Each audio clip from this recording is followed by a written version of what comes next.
very, very important. In fact, every session is important. So we are moving towards self-inquiry. So we have laid the foundation of self-inquiry, why it is required.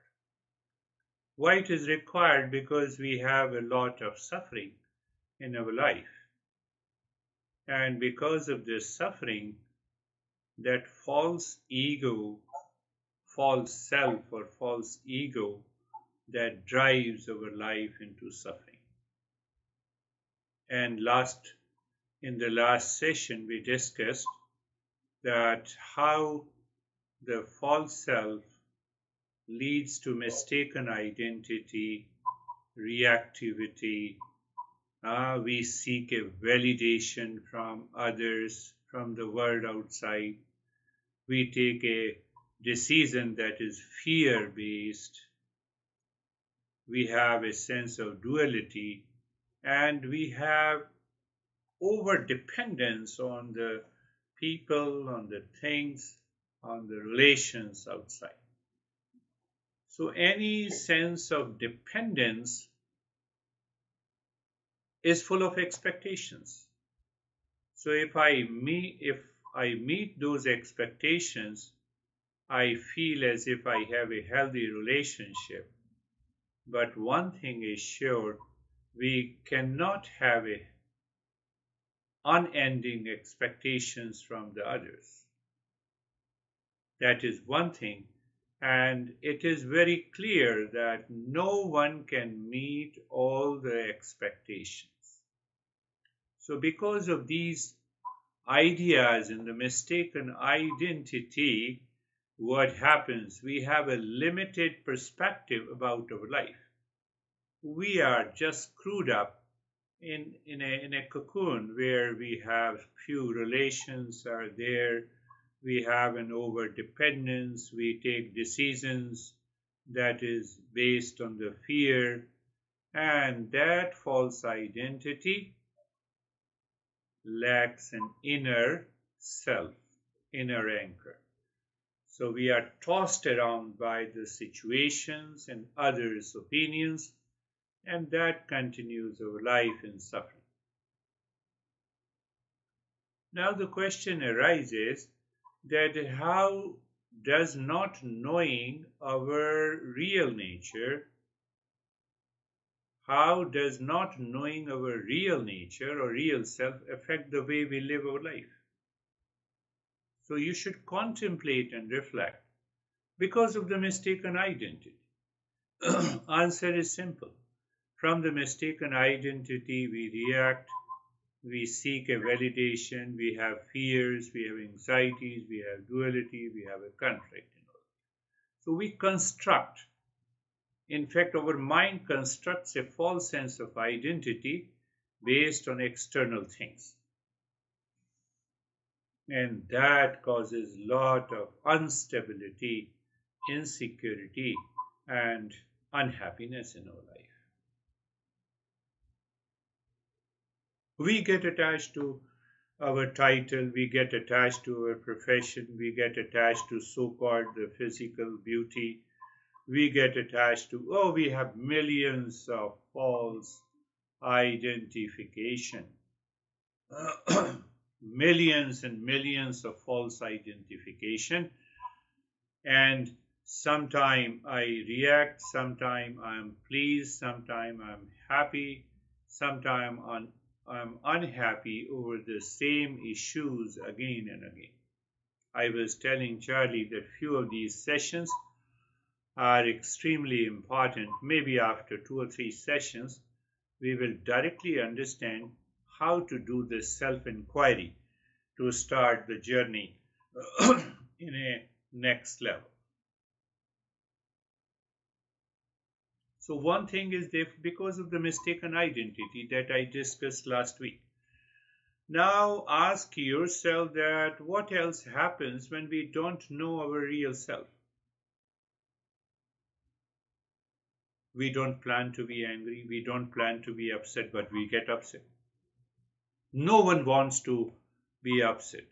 No one puts into agenda and the calendar that I'm going to be upset with you tomorrow at 10 a.m. No one thinks. But still we get upset, still we get angry, still we react, still we get frustrated. We don't put these things into our agenda. We never think in that way. So you see, the Eastern wisdom is demanding, asking us, oh, let us think in that way. Why you get upset? Why you get frustrated? Why you get frustrated? And it is because there is an absence of inner self. That inner self, there is, we don't know it.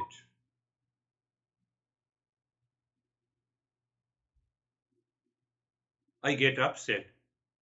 For example, I get upset and angry when someone hurts me. Why? I never think in that way. Why? Why, if someone hurts me or someone insults me, I feel angry? Because I think it is affecting my identity. What I think about myself, I force others to think in the same way about myself. But I don't know myself. Look at this level of ignorance. So we are constantly seeking a kind of validation, constantly seeking a kind of validation through the things like praise, the money, and the status. And they are not going to give me a lasting happiness. And then we enter into anxiety, duality, and a conflict. And the journey continues throughout the life. Now ask yourself, what exactly is the fear-based decision in our life? I believe you know it. Because I don't know myself, so I make the choices from the fear and the insecurity rather than wisdom. Instead of understanding with a clarity that who am I start making a decision based on the fear and the insecurity. Maybe in the relationship, maybe in a profession, maybe outside. So what is happening? I'm basically escaping from my true nature.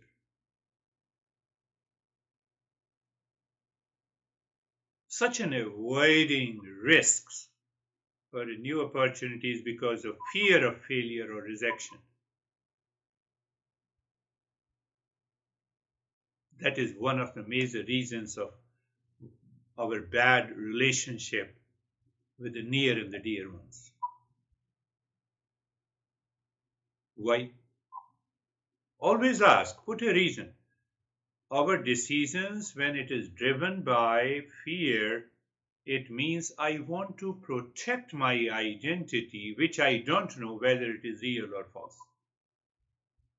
That is one of the major reasons of frustrating relationship in the family or with the near and dear ones. And we always, every time we try to overpower our fear, and when you try to overpower your fear, you get into frustration and anxiety. Then what your mind says, enough is enough. And you don't see what is happening in your mind.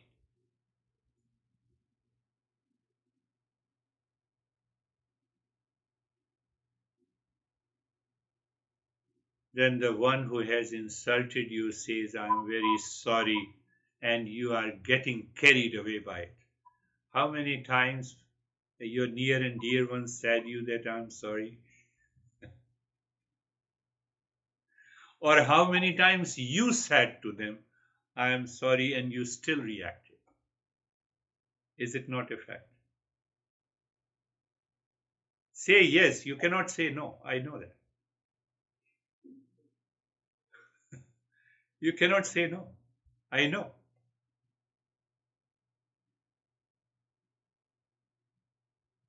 So when I live into that wisdom, then there is no chance of saying the sorry.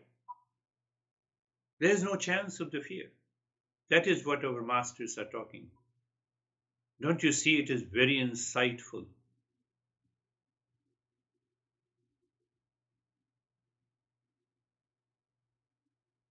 So the entire Eastern wisdom says that because of the ignorance, because of the lack of the self-knowledge, because lack of this self-knowledge, we get frustrated.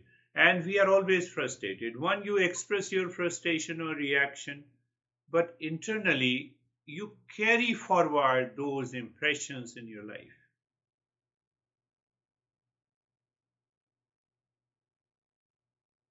Think. If I'm not right, just oppose me. If you dare to say that, I'm living happiness, you just talk of that, no worries. Can you say that?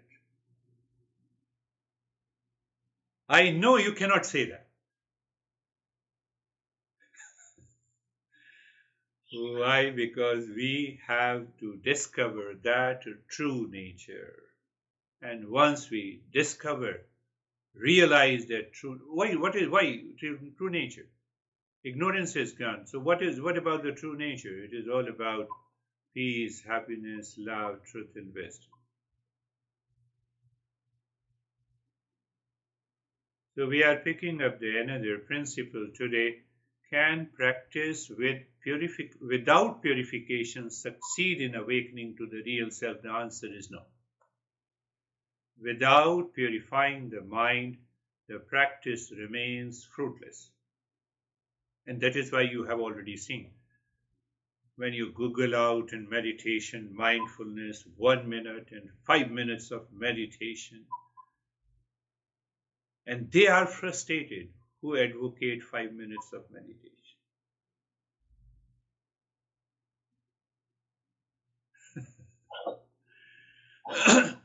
So the master says in this principle, this is another principle, that in the absence of clarity and conviction, or in the absence of the right knowledge, if you do any practice, in the absence of right knowledge, you start driving, you will hit someone. It's a common sense.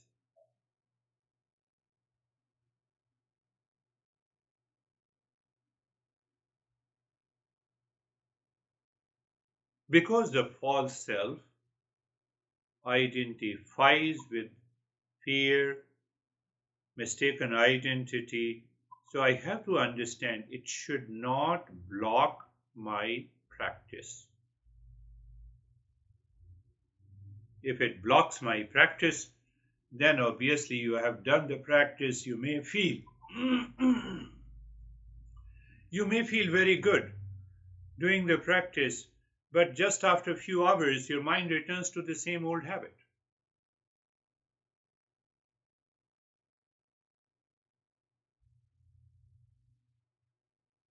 Now see, let us go a little deeper. That false self, false identity, there is a feeling in the false self that I'm separate from others.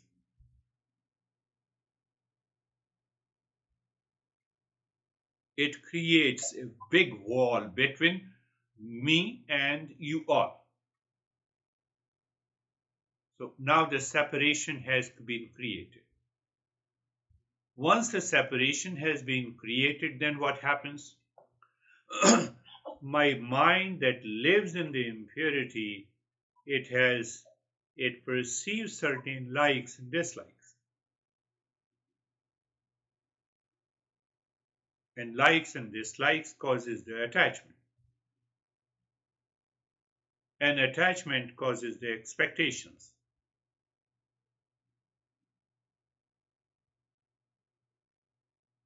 And more the expectations we have, reaction, anger, and hesitation is already. Think in that line. Just analyze your life, your thought, your speech, and your action. You will discover. And once you discover, you will realize that you are unnecessarily reactive, you are unnecessarily afraid. Everything is fine. Why? No, I'm not talking of, when we talk of the religion, it means they preach, we teach. What is preaching? Be kind. They don't explain you what is kindness. No religion. And that is why we have an apathy against all the religion, organized religion. So Eastern wisdom is not a religion. We teach, we keep on talking, we make you things clear, each and every aspect. But if you understand intellectually, then sit down and constantly reflect on that. How to reflect? You repeat the principle in your mind and then you analyze your life in light of these principles. You reacted. Okay. Now the principle says the false self thrives on reaction. Why it thrives on reaction? You are responsible for my problem. Where is the problem? Problem is in the mind. You are outside and you are responsible for my problem. How it is possible? Either you should enter into me. Are you getting it? Say yes.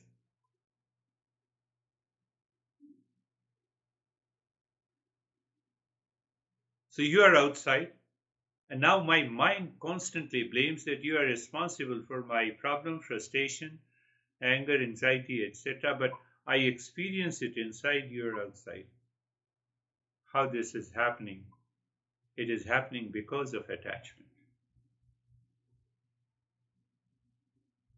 because of expectations, because of emotional dependence. You're not dependent on me emotionally. So maximum what you will do, you'll say, I will not attend your session, that's all. But in relationship, we don't recognize that dependency, that fear-based decisions. And that is the problem. Otherwise, every human being is wonderful. How do you say? I know you have a lot of thoughts in your mind. How do you say? You don't know. No, I know. This is a common principle, common causes. So that false self thrives on desires, on attachment, on aversions, on self-centeredness.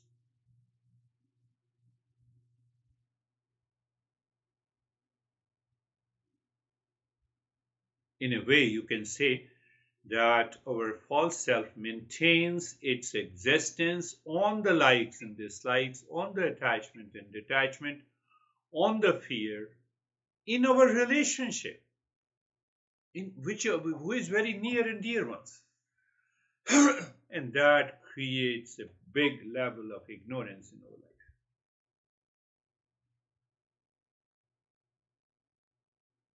And because the false self thrives on the impurity of the mind, and that is why we have to remove the impurity, we have to remove the projections in our life. We have never disciplined the mind since our birth. Say yes or no. And that is where the Eastern wisdom says, we will tell you why you discipline your mind because of the impurity. Don't allow the impurity and the projections to enter into your head. And then talk to your so-called honey or relations. The life is much better. Don't be carried away by the habitual patterns and the conditioning and the memories of the past that drives your behavior. It limits your capacity to see the things rightly.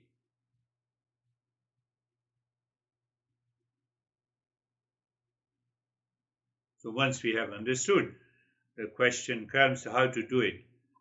Listening and learning the principles with a live teacher, doing the practice. Then repeat listening is another step in the journey. It becomes a contemplation. And when you are repeating it regularly, your mind starts realizing where you have gone with the impurity of the mind. So that is why we say listening and learning is first step. Contemplation and reflection is the second step. And third is the regular practice, consistent, regular study of the Eastern wisdom. What happens during the listening also, your mind, you have already shared your experiences, your mind becomes very calm, you realize that. But that realization is for a moment, for a couple of hours, and it goes back. Why? Because we are not contemplating and reflecting. So that is why the teacher says, that is the reason I lived with my master for 26 years, because he explained the same thing in a different perspective until it goes into your head and you say, aha, I got it. I got it. From today, no more blame and complaint. The next day you wake up in the morning, you're totally relaxed. And you continue the journey. Then you recognize what are the factors which is causing frustration and the stress in your life.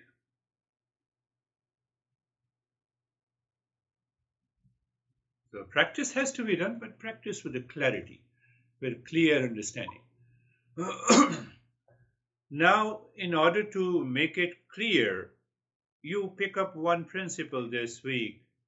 What is that? What is real? What is false? And what is unreal? So you see that how we expand these, the one main principle into sub-principles to help us. So you sit down even for a couple of minutes every day, maybe 5 minutes for a couple of times. Let me understand what is real, what is false, and what is unreal. So let me define the real. Real is no unchanging reality. It never changes. What it means, it never changes. Yesterday it was the same, today is the same, it will continue. It will never die. So we say that is one pointer to the real self. Means it is not subjected by the time. It is not dictated by any situation outside, any person outside, any relationship outside. What is false? Define false. So we have, in science, we have real or unreal. We have truth or untruth. Untruth does not exist. That is what unreal. In Eastern wisdom, we have three factors. What is false? It appears as a real, but it is not. That I have been saying again and again. False refers, so it appears real and it is not real. Like mirage water, like blueness of the sky. Now come closer to redefine the false. Check whatever is changing cannot be real. Is body changing? Yes. Are thoughts changing? Yes. Is mind changing? Yes. So it means body, breath, mind, intellect, ego, they all are changing. They come under the category of the false. I have to allow my intellect to contemplate and reflect again and again and again until the principle settles into you. Tell me if it is wrong. Anything that is changing is made up of the parts. We are whole, as I am is a whole. Body is made up of parts, mind, intellect, breath, ego. So whatever is made of the parts which is changing cannot be me.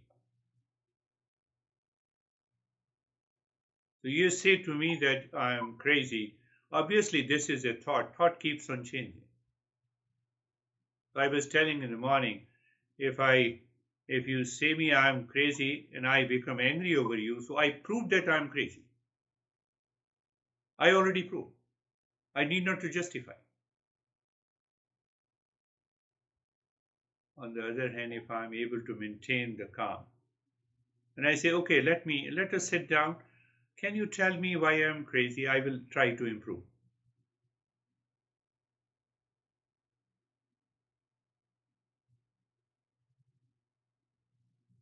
Demands a guts, especially with the near and the dear ones. We don't do that because we are already preoccupied with the false identity. So remember, false, our body, mind that are always changing, it is made up of the parts, it cannot be real. Our role as a husband, as a wife, as a son, as a daughter, as a teacher, these are the different roles I play. You also play a different role. So when I get identified with a role, oh, I'm your husband, or I'm your wife, how dare you are staring to that girl, for example. So you are already, you put up into your, how that thought has come because of the insecurity.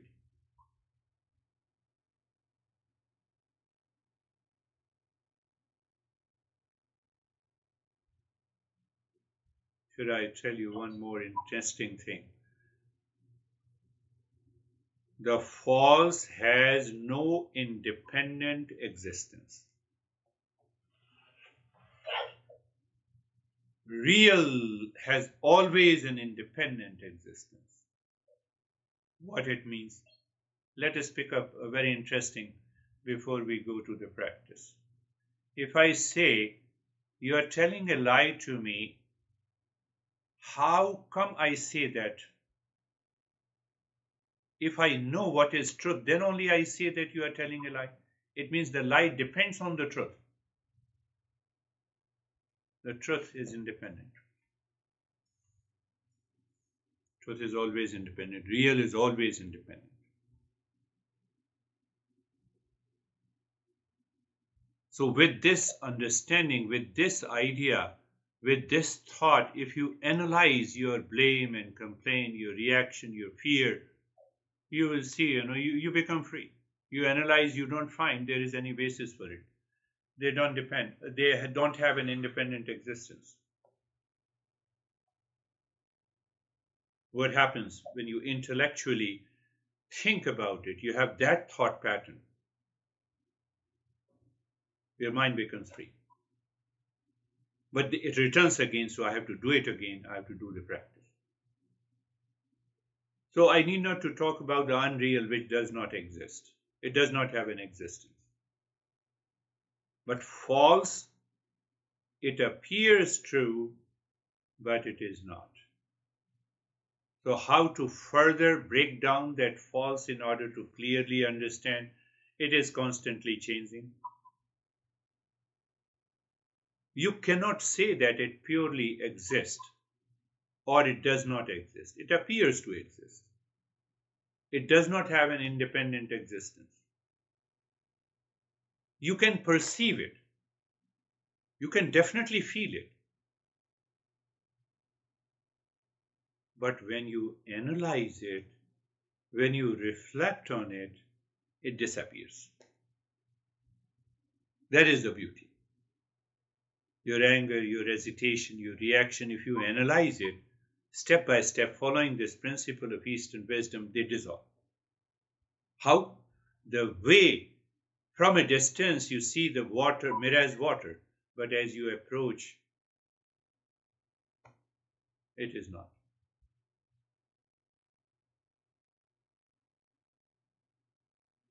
That is the way we have to inquire, do this self-inquiry. If we don't do the self-inquiry, so now see that one more, then we will take up in the next session, that this false thrives on attachment, on greed, on expectations, on the jealousy, on blame, on complaint.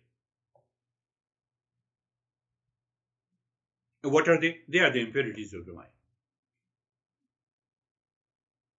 Did you see the connection between the impurities of the mind and the false? also always thrives on attachment, detachment, aversion, greed, anger, expectations, anxiety. And when you analyze this falls, it dissolves. Same thing. From where they have taken birth in my mind? Because of mistaken identity.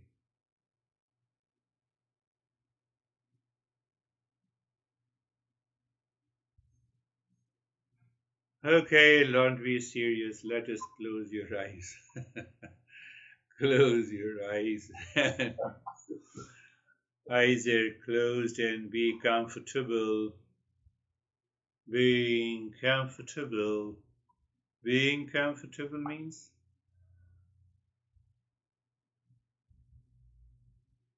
you know it. Being comfortable, you are not doing any practice. That's another way to contemplate and reflect. You don't force yourself to make the body comfortable. You just leave the body. Do you see that? You leave the body after alignment. You leave the body as it is. In that state, you look at the neck joint. You feel the sensation, comfort, and steadiness. Please, in these 2 weeks, you should prepare yourself. You should be committed so that we can start the journey of the self inquiry. So now you see that you feel the sensation, comfort, and steadiness. If you don't feel, say for example, what should you do? You move the mind. You just look mentally, emotionally, your body from the top of the head to the toes. When you are looking, means mind is looking, means mind is aware. Mind is aware means the mind is feeling. Mind is feeling, then you have a sensation, comfort, and steadiness. Pay attention so that I can go deeper.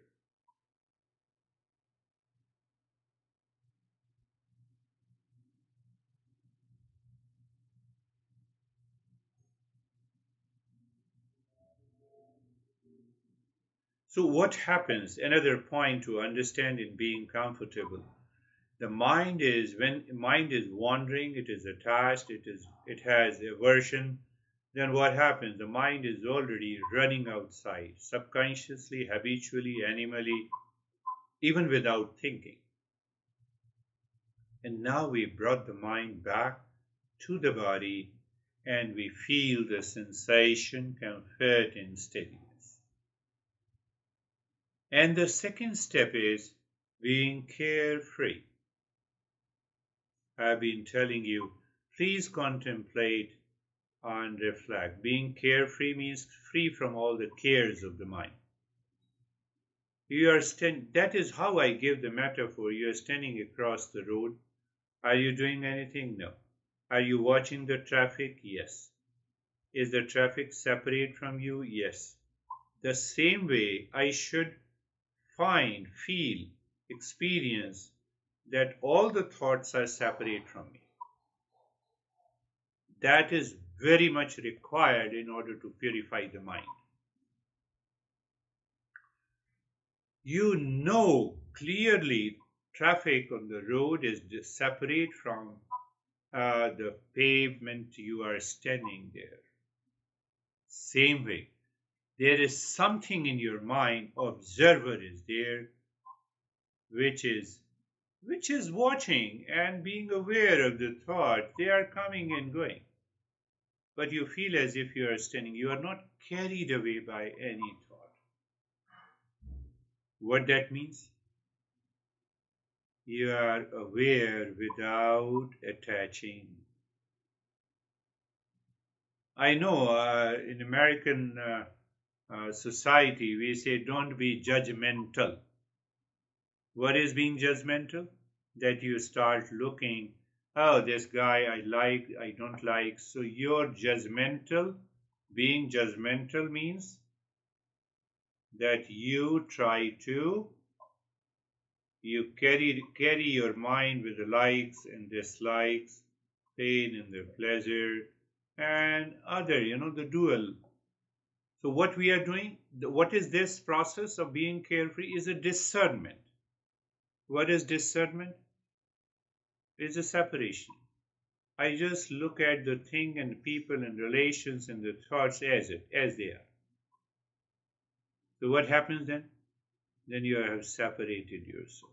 And that gives you a tremendous awareness by which we can discover our real self.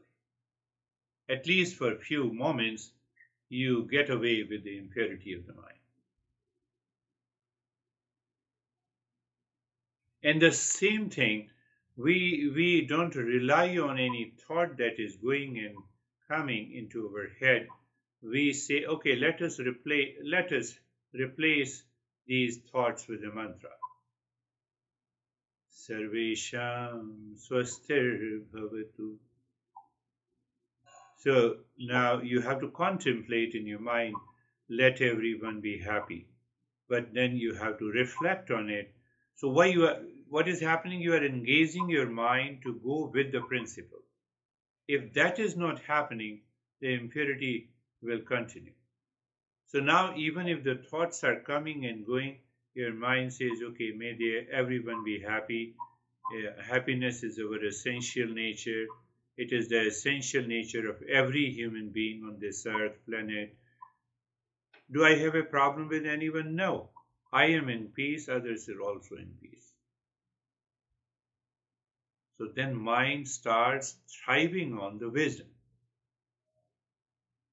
Then you recognize if someone is upset over you, you don't get angry and blame. You maintain that awareness. I believe you are getting it. Sarvesham Shantir Bhavatu.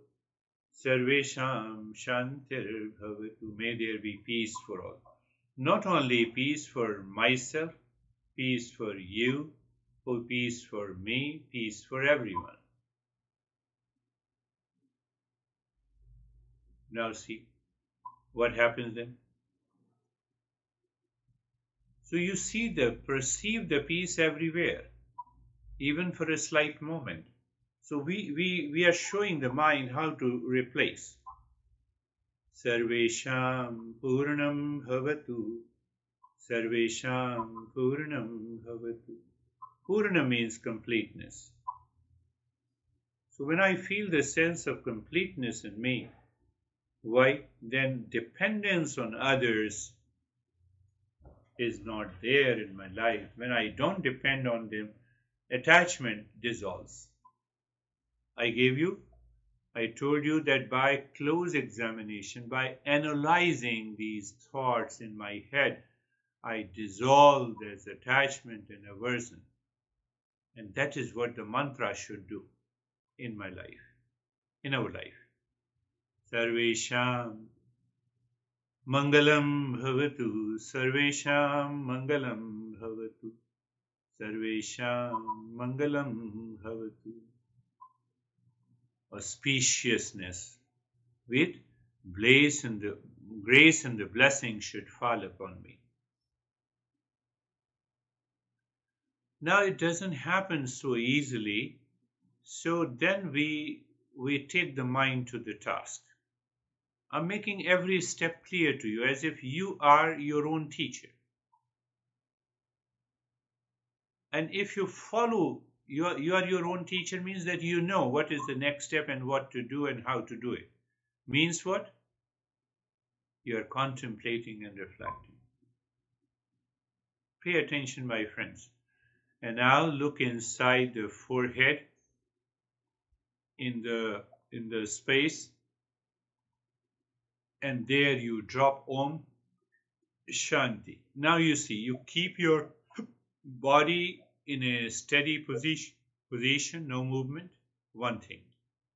Second thing, you continue dropping Om Shanti deep inside the forehead in the space.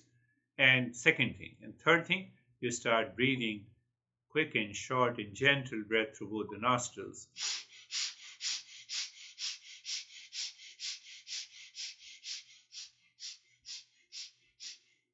Continue. Do not stop in the middle. your mind will object to it. Why they are objecting? Because that objection comes from the impurity of the mind. You do not stop and you continue doing it. No, but what will happen if I get some tingling sensation? They are good. They are good. Any sensation during the practice is a good thing. It means you have made a commitment that I must change myself. So don't stop. Let us do it for 3 minutes today.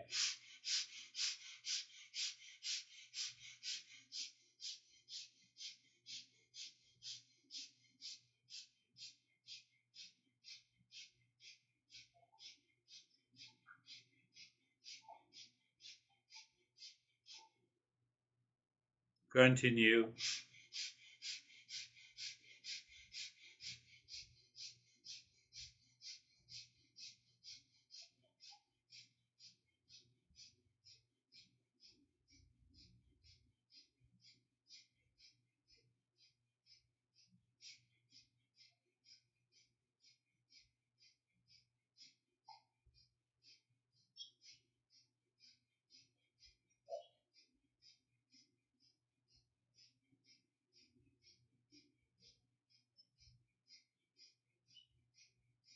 Continue.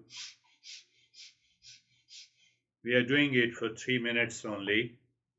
And if your mind says 3 minutes is too much, then obviously the mind has a resistance. How you get out of the resistance? You endure it. You tell your mind, no, I have to do it. At least you should be little pushy to the mind. Otherwise, how we can change ourselves?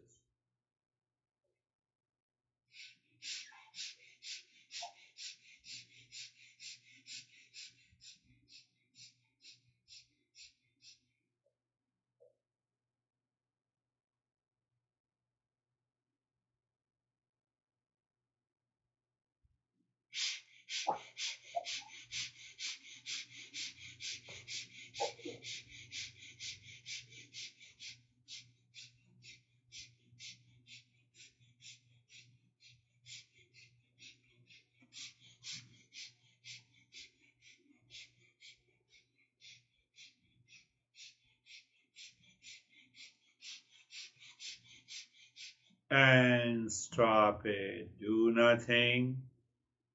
Now you are doing nothing. Again, in the state of doing nothing, we become aware of what?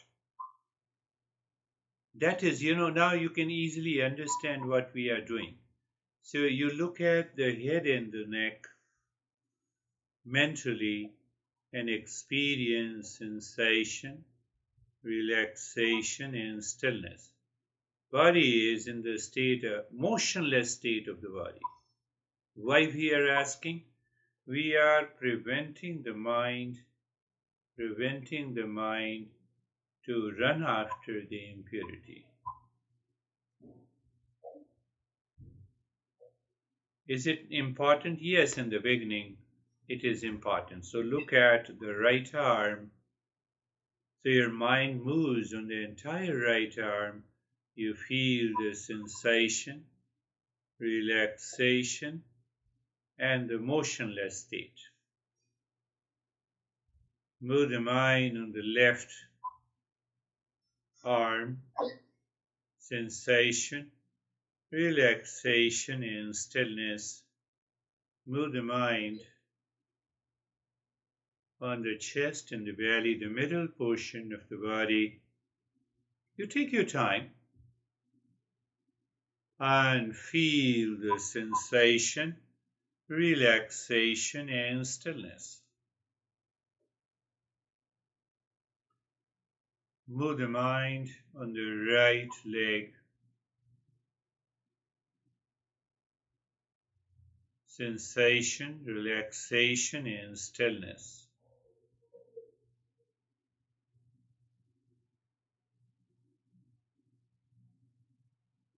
Move the mind on the left leg, sensation, relaxation, and stillness. Entire body. Pay attention, my friends. You experience the sensation, relaxation and stillness. You appreciate, you recognize. When you appreciate and recognize, you are using the knowledge with the practice. I believe you all are clear. So even if the mind has a thoughts, you are not worried at all. You just see these thoughts are coming and going.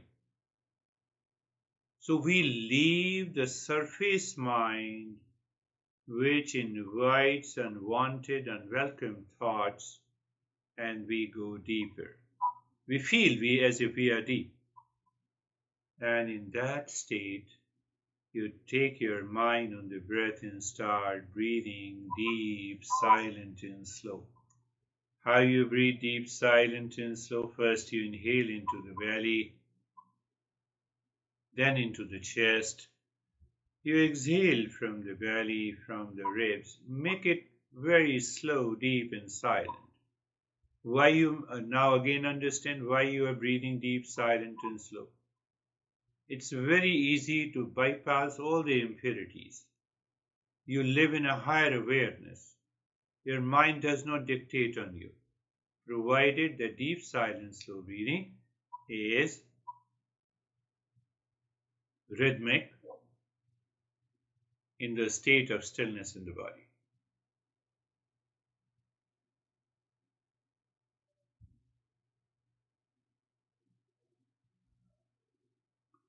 And now as you inhale, on the breath you drop Om Shanti during inhalation into the belly. You continue to inhale, you drop Om Shanti when the chest expands.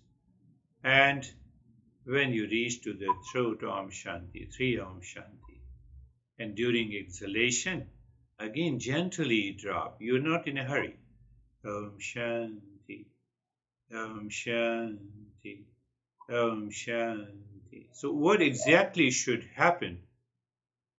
That if any thought interrupts the process, you superimpose on that thought Om Shanti. As if you are only seeking Om Shanti, nothing else, no other thought. Did I add the knowledge? Yes. So it means you are not at all worried about any thought enters into your mind, unwanted thought enters into your mind.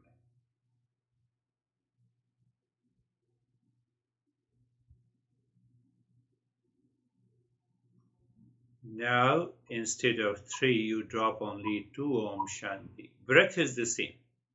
Breath is deep, silent, and slow. Om Shanti, you feel the expansion of the belly.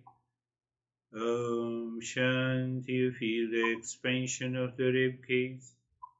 During exhalation, belly drops down. Om Shanti.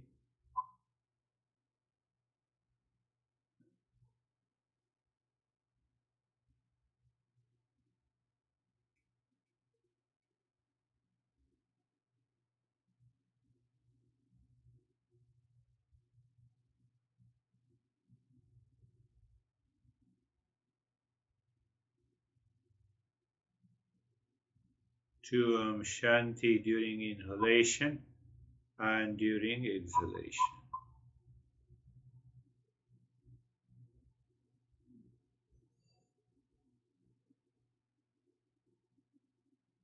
I believe you all are maintaining the state of stillness in the body. You are dropping Om Shanti. Breath is deep, silent, and slow.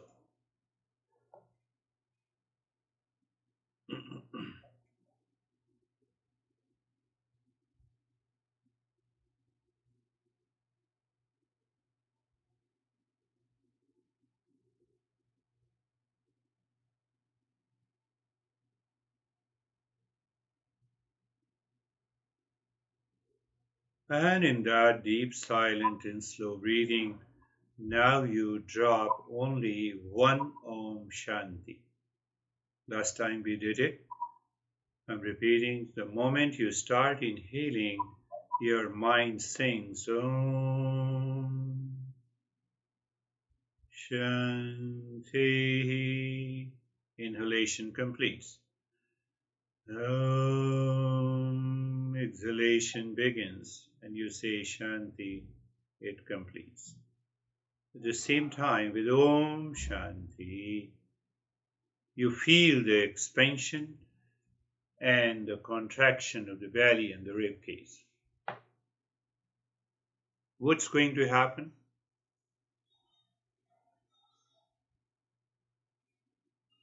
It will take your mind deeper.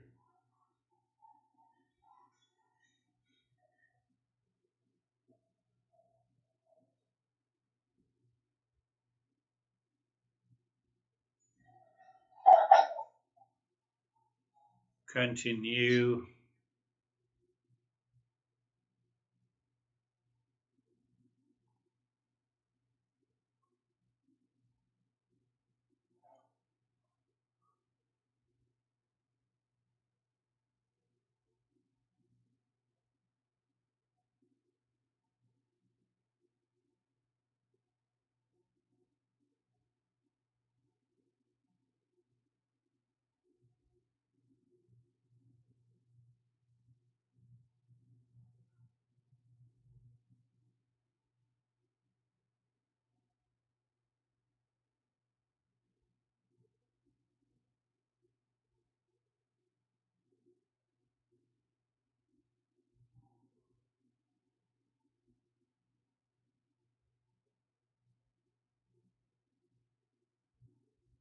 And leave the breath on its own. Allow the breath to be normal.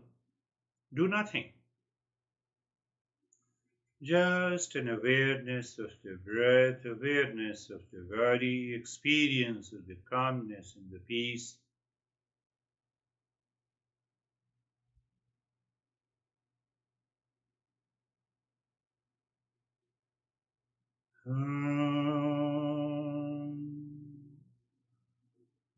Shanti, Shanti, Shanti.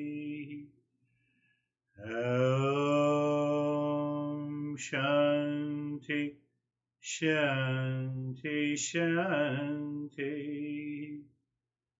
Om Shanti, Shanti, Shanti.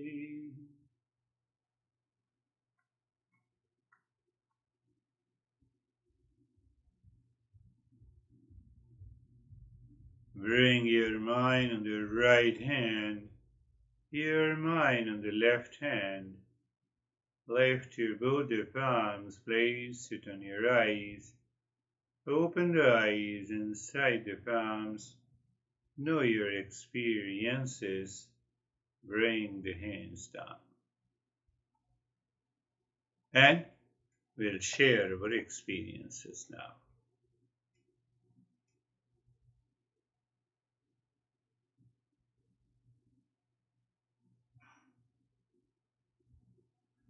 How are you, John?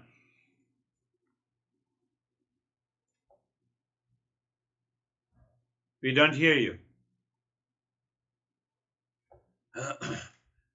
Yeah. Yeah, I'm fine. It's fairly calm here, no distractions, so it's good. You're calm by yourself? Yeah, that's right.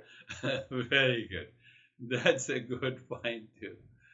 How are you, Charlie? Hi, I'm good. I was aware of my mind was chattering away in the background, but I just let it be. I had busy mind and I was in the meditation. Good. So you see, you recognize the mind is busy on its own and you are doing the practice. So it means you have separated the busy mind with yourself. Correct. So that is the discernment. And when you are judgmental, then you get carried away by the busy mind. That's good. Girish, I wanted to ask, did I hear you say correctly, we're meeting in 2 weeks? What did you say? Maybe I misunderstood. Are we meeting next week, or have we got 2 weeks? Yeah, no, we are meeting every week. What I was saying that in the coming 2 weeks, I will focus again on these principles, and then we'll directly go to the self-inquiry. Oh, great. Okay, thank you. How are you, Anne? You have to unmute.